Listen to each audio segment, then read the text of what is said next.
Have you noticed something strange? People talk a lot about baby boomers and millennials. They study Gen Z like it's a brand new kind of person. But there's a whole group of people who get almost no attention. This is Generation X people born between about 1965 and 1980. They are your older coworkers who never complain. They are parents who sometimes seem a little distant. They're the people who help build the internet but don't post about their breakfast online. And here's the part most people don't know. Their minds work in ways that are often misunderstood. Gen X was the first generation where huge numbers of kids came home from school to an empty house. Imagine it's 1978. You're 8 years old. Both your parents are at work. There's no smartphone, no camera at the door, no way for anyone to check on you. You let yourself in, make a snack, do your homework alone, and wait.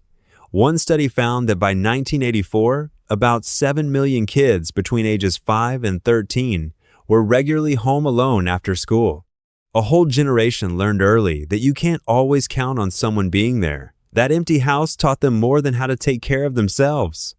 It taught them that actions have real results, results you can't talk your way out of. When parents came home, the rules were clear and fast. Nobody asked how you felt about it. If you broke a rule, you faced the result right away. This kind of upbringing trained their brains to think ahead and guess what might happen next, which is part of why Gen X often seems to plan several steps in advance.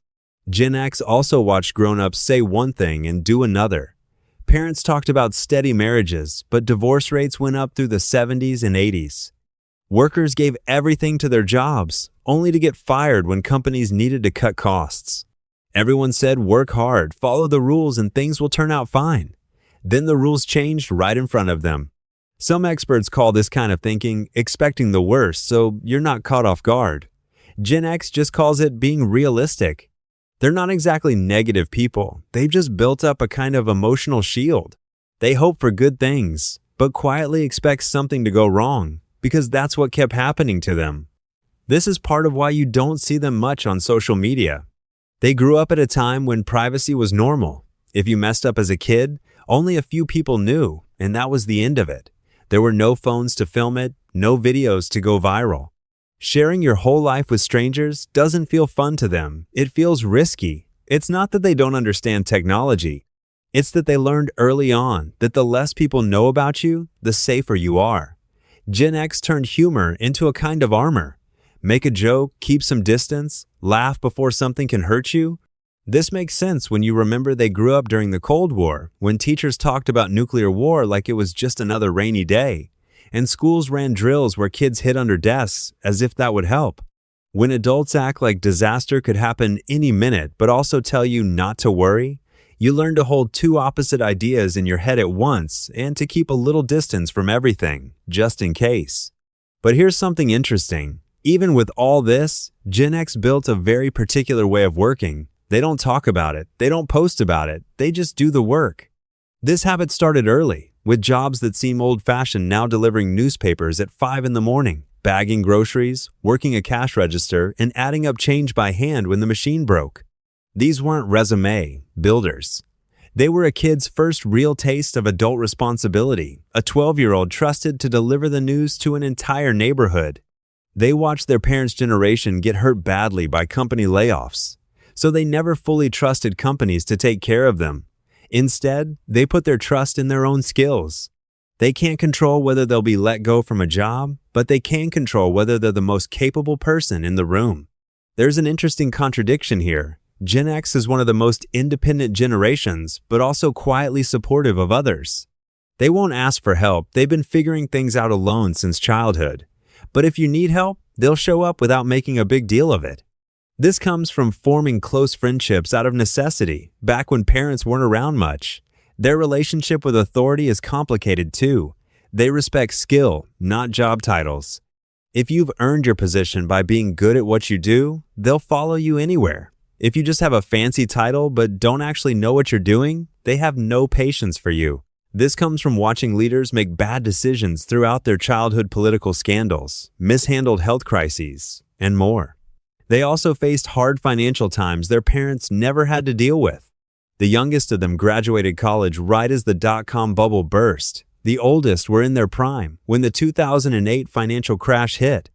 Going through money troubles again and again is part of why many of them have more than one source of income, not because they love starting businesses, but because they've learned that nothing stays stable forever. Some researchers have noticed that Gen X tends to rely on themselves to an extreme degree, almost to the point of unease. They're very good in a crisis, but that skill often comes from not wanting to depend on other people. One study found that Gen Xers are less likely to ask others for support when they're stressed, not because they have no one to ask, but because asking can feel like admitting failure. This same self-reliance shaped how they learn things. Before the internet, getting information took real effort. Gen X spent hours in libraries, searching through card catalogs for one book that might have the answer. Learning something took time and work, and because of that effort, it stuck with them differently. Some psychologists say that information you have to work hard for gets remembered more deeply. They also learn to fix things with their own hands. When a bike chain came loose or the TV stopped working, you didn't call a repair person. You flipped the bike over, got your hands dirty, and figured it out. This built a kind of hands-on confidence, the belief that with patience and the right tool, you can solve almost any physical problem. Now they're raising kids in a completely different world, one with constant supervision, helicopter parenting, and social media recording everything.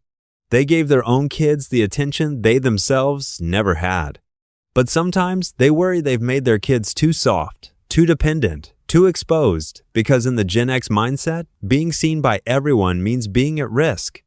In the end, Generation X might be the last generation that truly knows what it's like to sit with your own thoughts, to feel bored, and to solve a problem without searching for the answer online. They're not better than other generations, just shaped by a unique time in history, caught between an old world that was ending and a new one that hadn't fully arrived yet. They're the bridge generation, and bridges don't get much attention. They're just there, holding everything together, expecting nothing back. And maybe that's the most Gen X thing about them, not caring whether anyone notices.